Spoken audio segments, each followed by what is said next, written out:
성전에 계신 하나님이라는 제목으로 두 번째 말씀을 전하겠습니다.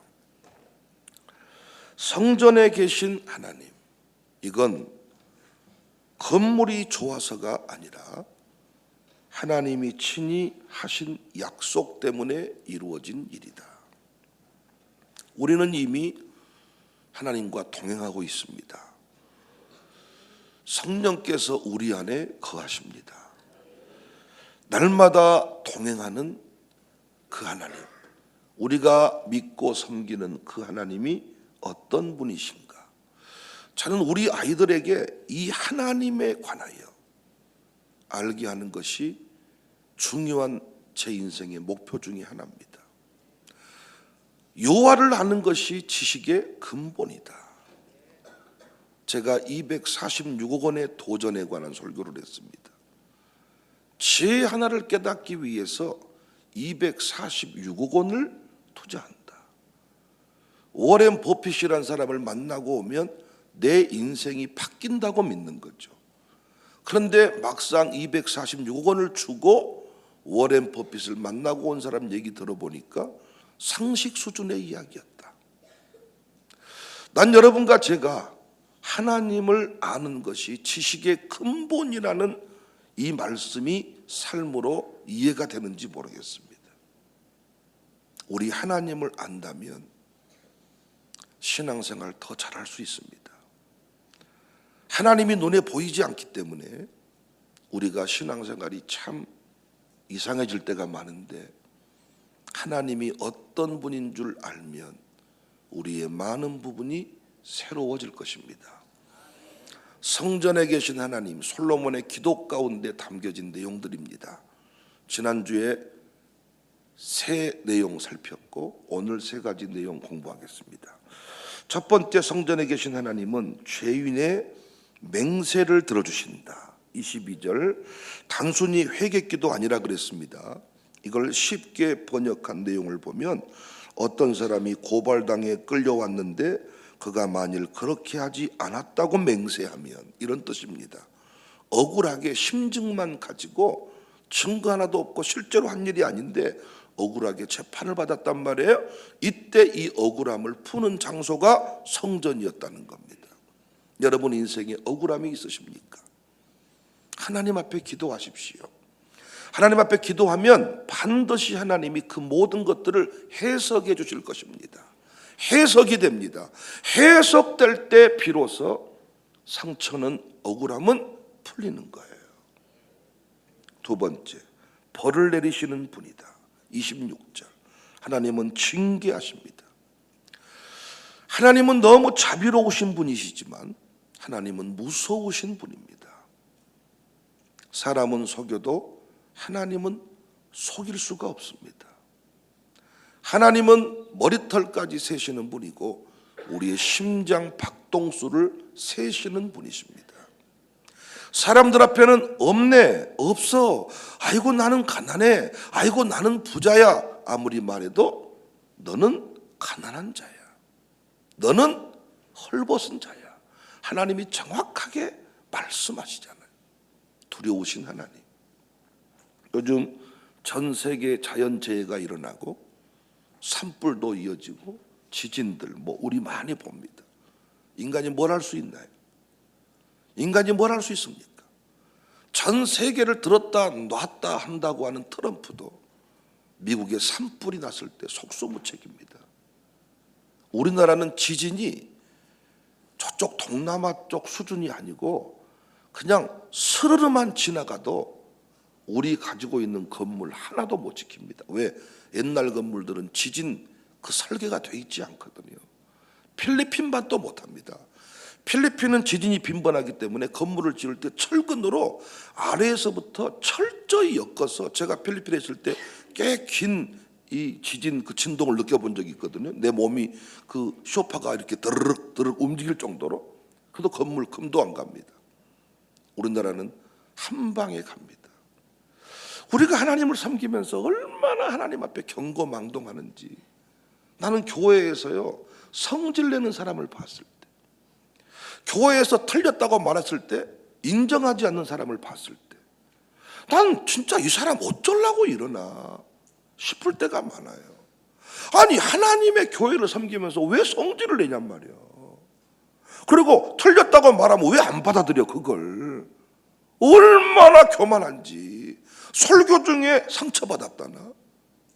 우리 이런 얘기 많이 공부해서 더 깊이 있게 말하지는 않겠습니다만은 하나님 무서우신 분입니다. 목사가 말해서 돌이킬 때 그때가 좋은 때거든요. 근데 제가 이렇게 말합니다. 집사님, 정말 제 말 안 들으실래요? 제가 받은 응답이 거짓말로 들리십니까? 말하지 않을게요. 하나님이 당신 아들에 대한 경고도 줬는데 내가 말하지 않겠습니다. 왜? 말해본들 성질내니까. 하나님이 직접 말씀하실 때 그때는 상당히 엄청난 일들이 벌어집니다. 하나님 우리를 포기하지 않으니까. 하나님 우리를 버리지 않으니까. 끝내 이 땅에서 하나님의 사람으로, 하나님의 용사로 서 있기를 원하시니까. 끝내 그 인생을 돌이키게 한단 말. 이게 무서운 거예요. 사람은 하다가 안 되면 포기하지만, 저도 핸드폰 번호 지웁니다, 하다 안 되면. 근데 하나님은 포기하지 않습니다. 하나님이 뭔 말하면 우리 저 포함해서 정말 까불지 맙시다. 세 번째, 주께 범죄한 것은 사해 주신다. 25절. 하나님은 탕자가 돌아왔을 때 일정 기간 근신하게 하고 어느 정도 시간 지난 뒤에 아들의 신분을 회복시켜 준 게 아니라 하나님은 회개만 하면 잘못했습니다, 인정하는 겁니다. 시인하는 겁니다. 그래서 교회는 성질 내려고 다니는 게 아니고 돌이키려고, 새로워지려고 오늘 또 예배에 나온 거예요. 그래서 예배를 드릴수록 강해지는 사람 어떤 사람이냐? 예배 시간에 죽지 않는 사람이에요. 예배를 드릴수록 세지는 사람이 있다니까요. 기도를 많이 할수록 목사가 힘들어하는 사람이 있다니까요. 회개하지 않는 사람, 죽지 않는 사람. 우리 회개가 일상이 되고 이 회개의 복을 마음껏 누리는 우리 교회 되었으면 좋겠습니다. 제가 설교를 이제 공부할 때도, 우리 목사님도 공부할 때도 생각해 봤어요. 제가 이렇게 디테일하게 구체적으로 이야기해 주는 게 얼마나 복인가. 목사님, 이건 너무 좋았습니다. 목사님, 이건 좀 아쉬웠습니다. 이 부분 이렇게 하세요. 아니, 당신을 사랑하기 때문에 누군가가 여러분한테 디테일하게 말하라 그러면 은혜 받았어, 좋았어, 잘했어, 재밌었어, 오늘 좀 지루했어, 이 정도 이야기를 하지 디테일하게 구체적으로 말해줄 수 있나요? 제가 우리 차장 인도자들한테, 제가 우리 교회 예배 사역자들한테 어떤 부분을 디테일하게 말해준다는 말은 제가 당신을 유심히 계속 오랫동안 지켜보았기 때문에 말해줄 수 있는 겁니다. 그거 하나 바꾸잖아요? 엄청난 변화와 발전을 봅니다. 어떤 목사님은 설교할 때 진짜 이 모션, 저도요 이게 통제가 안 될 때가 있지만은 이 모션이 거의 50 수준이에요. 50 중요한데 계속 이렇게 열어보니까 설교에 집중한 게 아니라 계속 여러분 넥타이가 내리 이렇게 틀어져 있어. 그럼 여러분은 온통 거기에만 신경을 쓴다고요. 이 모션 하나가 얼마나 중요한가. 근데 뭔 말해주면 감사하다고 하는 게 아니고 성질 낸다니까요. 우리 모두 잘못된 것을 다 고쳐서 새로워지고 발전하고 날마다 새로워지는, 건강해지는 우리 교회가 됩시다. 네 번째, 오늘 공부할 내용인데요, 이방인에 대한 기도도 들으시는 분이십니다. 32절 33절, 주의 백성 이스라엘에게 속하지 않은 이방인에 대하여도 기도하거든 이루사. 모든 민족을 섬기기를 원하시는 하나님임을 깨닫습니다. 구약의 하나님은 이스라엘의 하나님. 그런데 솔로몬은 기도합니다. 우리가 이방인에 대하여 기도할 때도 응답해 주실 거지요? 응답해 주세요. 솔로몬은 하나님을 정확하게 알고 있었습니다. 이미 성전 건축할 때 누가 참여했어요? 유대인뿐만 아니라 이방인들이 참여했잖아요. 여러분 동의하십니까? 우리 하나님은 우리를 통하여 열방을 섬기기를 원하십니다. 우리에게 주신 모든 열매들이 담장을 넘어가기를 원합니다. 우리가 가진 모든 것들을 가지고 열방, 모든 민족, 모든 열방 섬기기를 원하시는 분이십니다.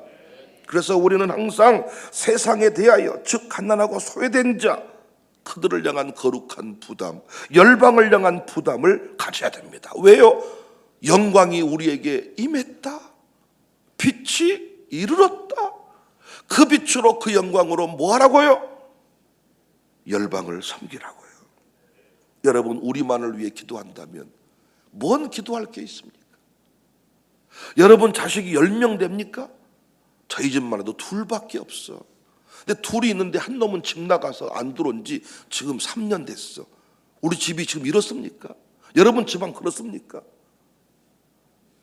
한두 명 있는 아들, 딸을 위해 뭘 얼마나 우리가 30분 이상 3시간 동안 기도할 게 뭐가 있습니까? 그런데 우리가 열방을 섬겨야 되니까 이방인을 위해 죽게 기도하거든. 하나님 들어주십시오. 우리의 사명은 이 세상에 빌붙어서 내 배를 불리는 것이 아니라 세상을 변화시키는 것입니다. 노아처럼 온 집을 다 주께로 인도하는 것입니다. 여러분 한번 아멘 하세요. 성도는 큰 사람, 넓은 사람 되어야 합니다. 큰 사람, 넓은 사람. 여러분 가정교회가 큰 교회 되기 바래. 사이즈가 커진다는 게 아니라 누구든지 품을 수 있는 큰 교회. 여러분의 기도가 커지면 큰 교회예요. 여러분 가정교회 비전이 커지면 큰 교회입니다. 역사의 양림동 역사에 나오는 교회가 큰 교회가 아니라 품는 비전의 사이즈가 크면 그 사람이 큰 교회야. 언제부턴가 교회가 세상과 단절하고 세상을 품지 못해요. 이방인에 대한 기도가 없어요. 다 내 배 채워주세요. 채워주세요. 근데 어제도 우리 설교 들었지만 하나님이 우리의 목자가 되시고 그 목자는 전능자이시기 때문에 정확하게 합니다. 우리 삶의 필요를. 그런데 우리 입장에서 내 기준에서 50만 원 있어야 되는데 5만 원밖에 없으니까 없어요. 도와주세요. 45만 원 주세요. 주세요. 주세요. 근데 하나님이 아무리 구해도 안 줄 건 안 주더라고요. 왜? 하나님이 알고 계시기 때문에 우리는 그 하나님을 믿고 사는 겁니다. 나는 우리의 기도가 너무나도 우리의 배를 채우는 쪽에 맞춰지지 않기를 바라고 하나님의 마음이 모두와 잘 지내는 거예요. 모두를 살려내는 거예요. 여러분은 여러분 자식이 그냥 한 두세 사람하고만 노는 게 좋습니까? 아니지 않습니까? 어른들한테도 사랑받고 자녀들한테도 사랑받고 제 또래 집단은 사랑받고 잘 지내고 우리 교회가 어떤 교회 됐으면 좋겠어. 여러분 목사가 어떤 목사 됐으면 좋겠어. 여러분하고만 놀면 좋겠어요? 우리 여자분들이 저한테 하소연한 게 뭔 줄 아십니까? 남자가 나이가 들어갈수록 여자하고만 논다는 거예요. 부인하고만 논다는 거예요. 밖에 나가서 좀 목사님하고도 놀고 좀 가서 좀 일을 아니 여자 처맞자랑만 잡고 나 버리지 마. 나 놔두고 이사 갈라 그러지 막 이러. 우리 교회 남자들은 아니면 아멘 해보세요. 예? 언제부터 부인 눈치 실실 보고 부인이 인상 쓰면 윷놀이도 못 나오고 부인이 갔다 와 그러면 해 웃고 나오고.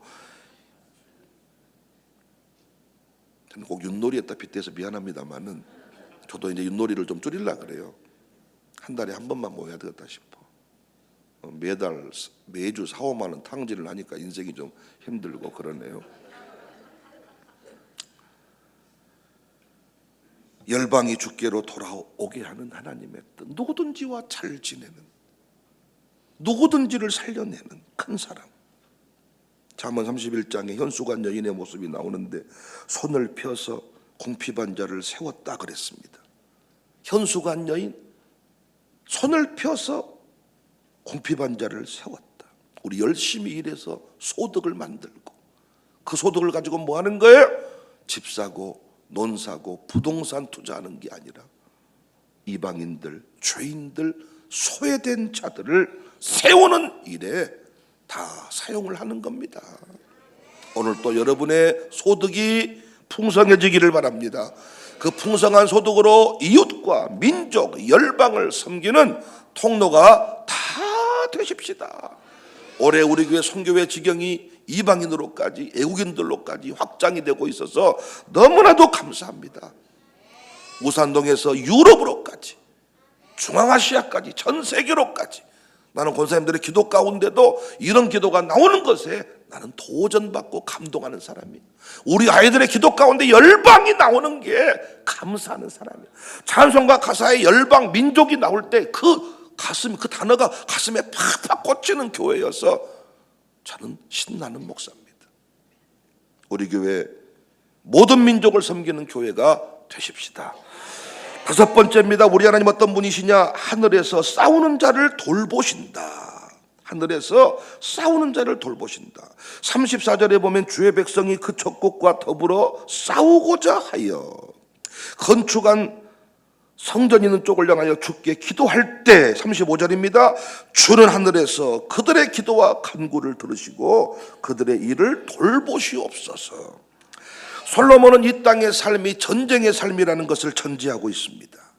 그런데 우리가 그 전쟁에서 승리해야 되는데 그 전쟁에 갈 때 뭐 하라는 거예요? 기도하라는 거예요. 기도하면 지켜주신다. 여러분, 영적 전쟁에서 아버지가 패배하면 그 집안은 끝납니다.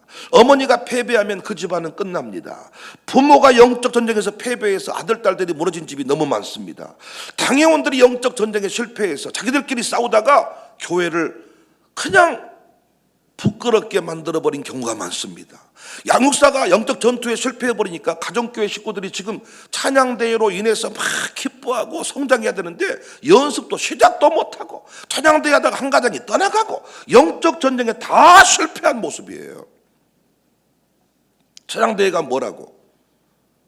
찬양대회 하다가 한 교인이 교회 떠난다는 게 말이 됩니까? 양육사가 영적 전투에 감각이 없으니까 우리가 이 엄청난 일을 할 때 분명히 사탄이 역사한다는 것을 알고 있어야 되는데 멍청해가지고 그냥 다 놓쳐버리는 거예요. 그래서 우리가 살아있을 때 아무 일이 없을 때 기도하자. 우리가 기도할 때 싸움에서 승리케 하시는 줄로 믿습니다. 기도가 느슨해지면 영적 전투에 다 패배합니다. 아버지가 영적 전투에 패배할 때 그 아들은 무슨 죄입니까? 전쟁은 하나님께 속한 것이다. 나는 만군의 여호와 하나님 이름 붙들고 가노라. 그 아버지를 통하여 솔로몬은 배웠습니다. 인생이 힘든 게 영적 전투 때문입니다. 여러분, 똑같은 장사를 해도 교회 선교 기업이 왜 힘듭니까? 영적 전투가 치열하기 때문입니다. 동네 전방은 누가 건드리지를 않습니다. 그러나 교회에서 커피를 팔고 교회에서 뭔 일 하겠다고 할 때 목사님들부터 비판하고 온갖 공격이 심하단 말이에요. 그러니까 그곳에서 일하는 사람들 선교사란 이름 붙여줬는데 선교사 캥기는 젠장 송도나 됐으면 좋겠어. 이런 감각을 몰라. 힘들면 힘들어버리는 거야. 어려우면 어려워버리는 거야. 영적 전투의 감각을 아니까 선교사, 이름만 선교사라고 붙여놓고 돈을 안 주겠다는 게 아니라 선교사라고 이름 붙인 인생을 하나님이 책임지지 않는 거 봤습니까? 선교사의 일생을 하나님이 책임지지 않는 거 봤냐고요. 선교사의 후손들을 하나님이 책임지지 않는 거 봤습니까? 선교사란 딱지 떼고 일반 직장에 가면 지금보다 2배, 3배 돈 더 받습니다. 그러나 그걸로 끝입니다. 그러나 선교사의 삶은 지금도 어둡습니다. 선교사의 삶은 삶이 아닙니다. 교육비도 없습니다. 그런데 선교사의 후손들은 하나님이 책임을 집니다. 시대가 바뀌어서 이제는 선교의 지경이 해외 선교사로만 가야 선교사가 아니다. 수도 없이 배웠지만 우리 현실 속에서 이게 적용이 잘 안 됩니다. 신학교 가야만 목사 아닙니다. 이 레인 아닙니다. 복음을 위해 헌신된 여러분과 제가 다 레인입니다. 문제는 뭐예요? 전투에 감각이 없다는 거예요. 그래서 나는 결혼 잘해라. 충동질하는 남편 부인 만나지 말고 영적 감각이 살아있는 배우자를 만나라. 충동질해버린 배우자가 많거든. 남편이 힘들면 부인이 충동질을 해버려요. 이게 아합의 부인 이세벨의 모습이 아닙니까? 그런데 지혜로운 감각이 있는 배우자는 남편이 흔들리면 부인이 딱 살아있단 말이에요. 부인이 흔들리면 남편이 딱 살아있단 말이에요. 충동질하는 배우자를 만난 그 사람처럼 불쌍한 사람이 없어요. 부인이 충동질하니까 자기 부인 그 눈치 보느라고 식구들과 원수가 되고, 교회도요 아바타처럼 남편이 부인이 만나 그럼 만나고, 만나지 마 그럼 못 만나고. 아니 부인 말이어도 틀린 건 틀릴 수 있다고 말해야 되는데 아바타가 돼가지고 뒤에서 다 지시가 오는 거. 지시가 가서 말 안 하니까 그럼 말해. 웃어 그럼 더 웃고, 너무 실실 웃지 마 그럼 못 웃고. 여러분, 요즘 성도들이 똑똑한 것 같지만 안 똑똑합니다. 왜냐? 하나님 의지하지 않기 때문에. 영적 전투의 개념을 모르니까 목사가 필요가 없어. 영적 전투를 하는 사람은 절대로 이 군 주의 체계를 흔들지 않습니다. 영적 전투의 감각을 모르는 사람은 혼자 얼마든지 살 수 있어요. 그런데 똑똑한데 나약합니다. 자신들이 가지고 있는 육적인 것들을 자랑하며 살아가니까 모래 위에 성과 같습니다. 서 있다가 자빠지고, 선거 같은데 자빠지고, 중요한 타이밍에 시험 들어버리고, 직분자 뽑은다고 그렇게 강구했더니 시험 들어버려. 그 딱 직분자 지나고 나면 깨달아, 와, 속아버렸네. 교회가요 직분자가 아무것도 아닌 것 같지만 하나님은 그 사람을 통해서 교회를 사이즈를 키우고 확장시키시거든요. 하나님 나라는 사람이니까. 삶의 문제 현장에서 일어나는 많은 사건들을 영적 전투의 감각으로 바라보시기를 바랍니다. 하나님은 그 싸움에서 승리케 하시는 분이다. 마지막 6번째입니다. 제사장과 성도들에게 은혜를 주시는 하나님이십니다. 41절, 주의 제사장들에게 구원을 있게 하시고 성도들에게 은혜를 기뻐하게 하옵소서. 여러분, 이 얘기 잘 들어봐요. 제사장은 성전을 책임지고 섬기는 자들입니다. 성도는 택함받은 주의 백성들입니다. 모두 각자에게 주시는 특별한 은혜가 있다는 겁니다. 근데 여러분, 우리가 이 세상을 함께 살아가면서 일반 은총은 다 누려요. 그죠? 오늘 새벽에 안 나온 인간들한테는 하나님이 아침에 산소를 안 줍니까? 그래서 그 집은 막 질식이 옵니까? 이 동네가 산불이 딱 났는데 우리 교회와 우리 성도님 집안들은 싹 불이 피해가지고 안 믿는 사람 집만 싹 태워버립니까? 그렇게만 된다면 교회 부흥이 확실하게 돼요. 그런 경우 종종 있긴 한데 대부분은 불 나면 같이 타. 일반은 조금 새벽 되면 나온 놈이라 안 나온 놈이라 오히려 안 나온 놈 얼굴이 더 뽀얗다니까. 아침에 너 아침에 일어나면서 온 집안 식구가 새벽 예배 나오려고 오닥닥 한 걸 보면서 새벽 예배 없는 세상의 삶은 얼마나 편안할까. 아침에도 우리 아침에 애들이 나와서 예배 준비하고 30분 전에 예배 준비하는 모습을 보면서 니들이 새벽 예배 없는 교회를 만났으면 얼마나 인생이 느슨했을 거나. 어쩌다 니들이 나를 만났냐. 그러니까 새벽 예배 안 들어도 일반 은총은 다 주어져. 그런데 오늘 주시는 말씀이 그거야. 제사장과 성도들, 주의 나라 확장을 위해서 부름받은 특별한 사람들이 누리는 은혜가 따로 있다는 거야. 청사 교인으로서 누리는 은혜가 있어. 동의하시죠? 청사 교인으로 누리는 은혜가 다 있어. 그런데 우리 교인들 중에서 또 다른 신비한 은혜를 누리는 사람이 따로 있다는 거지. 그것이 제사장이고 성도가 누리는 특별한 특별한 은혜라는 것입니다. 예배 중에 주신 은혜가 있잖아요. 산속에서 편백나무 숲에서 받는 은혜가 있습니다. 그런데 그들은 편백나무에서 산속에서 피톤치드 은혜만 누리지만 우리는 오늘 또 이 새벽에 말씀을 통하여 기도를 통하여 찬송을 통하여 누리는 은혜가 따로 있잖아요. 선교회 일을 감당할 때 주신 은혜가 따로 있잖아요. 아멘이시죠? 담임 목사로 누리는 은혜가 따로 있잖아요. 부목사로 누리는 은혜가 따로 있잖아요. 이 은혜의 비밀을 알라는 거지. 하나님은 특별한 은혜를 주시는 분이시다.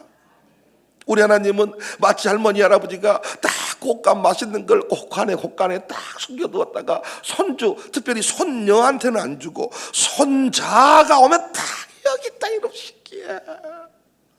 여러분 할아버지는 안 그러셨나 봅니다. 이 해우도 이 김도 다 구워가지고 있어가지고 다 이렇게 해가지고 다 손이 다 이렇게 주는 그 특별한 은혜를 여러분이 아십니까? 이 특별한 은혜를 경험한 사람들이 주의 나라 확장을 위해 헌신하고. 목사가 주는 위로는 아무것도 아니야. 목사가 주는 위로는 어느 순간 지나면 위로가 안 돼. 오히려 위로한다고 했는데 상처 줄 때가 많아. 근데 하나님 주신 위로. 그래서 목사님들이 산속에도 가고 섬에도 가고 그 오지 선교지에 생명 걸고. 왜? 특별한 은총. 그래서 제가 그런 말을 하거든요. 농촌에서 목회하신 목사님들 아들 딸들 누리는 프리미엄 은혜가 있다. 농어촌 그 장학 혜택이 뭐 대학마다 있잖아요. 근데 하나님도 힘든 곳에 가서 헌신한 프리미엄이 있더라고. 양육 사람들 제 얘기 잘 들으세요. 힘든 영혼들이 많은 가정교회를 맡을수록 여러분에게 주시는 특별한 프리미엄 은혜가 있는 거야. 이쪽은 아멘이 어째 선정서섭습니까? 이상한 또라이 같은 학생을 만나가지고 아주 내 인생을 청춘을 바쳐버린 교사, 프리미엄 은혜가 있습니다. 아침에 날이 밝으면 새벽에 나온 사람 안 나온 사람 아무도 구별 못해. 눈 딱 뜨면 아침에 그냥 아침이요. 그런데 제사장이 누리는 은혜가 있습니다. 성도가 누리는 은혜가 있습니다. 구약시대 성막을 밖에서 보면 그냥 천막이죠. 천막이지 뭐랍니까? 그냥 별거 없습니다. 그런데 그 안에 들어가면 그 안이 천국을 이 땅에 옮겨놓은 곳이다. 죽고 사는 역사가 그 안에서 일어났다. 많은 사람이 이 밖에서 이 교회를 바라보면 그냥 건물이지 못합니까? 이 바라보면 건물. 그런데 이 안에서 죽고 사는 역사가, 이 안에서 우리 아이들이 민족의 지도자가 되고 세워지는 역사가 이 안에서 일어나잖아요. 그냥 우리가 예배드리지 않고 그냥 이 건물 오픈하면 그냥 여기서 노래자랑도 하고 다 여기서 노인대학도 하고 그냥 건물입니다. 그런데 우리의 모임이 여기서 시작이 될 때 이 안에서는 죽고 사는 역사가, 예배 중에 기적이 일어나잖아요. 예배 중에 안진병이가 일어나요. 예배 중에 암도 떠나가고 예배 중에 비전이 생기고. 여러분, 비전 생기는 게 얼마나 힘든 일인 줄 아십니까? 인생에 목표가 없으니까 헷갈리는 거예요. 그런데 비전이 생기면 인생이 새로워지는 거예요. 그게 언제 생겨요? 말씀 듣다가 비전이 생기잖아요. 청년들이 날마다 자빠져 놀다가 비전이 생기면 벌떡 일어납니다. 이게 교회입니다. 우리 하나님 어떤 분인지 알겠어요?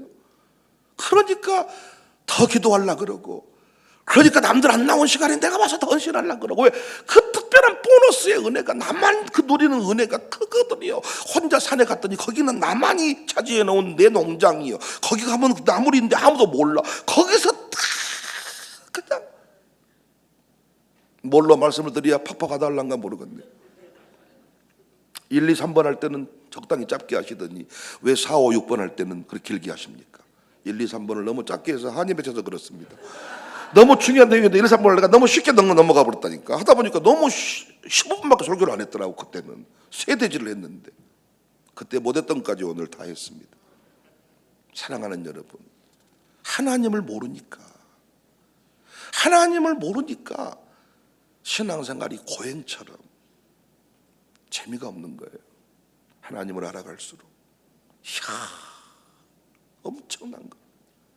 주신 말씀들 깨달아서 오늘도 승리하는 복된 날이 되시기를 바랍니다. 이 아침에 기도하실 때 하나님이 특별한 은혜를, 응답을 우리에게 주십니다. 우리가 기도할 때 영적 전투에서 승리하게 하십니다.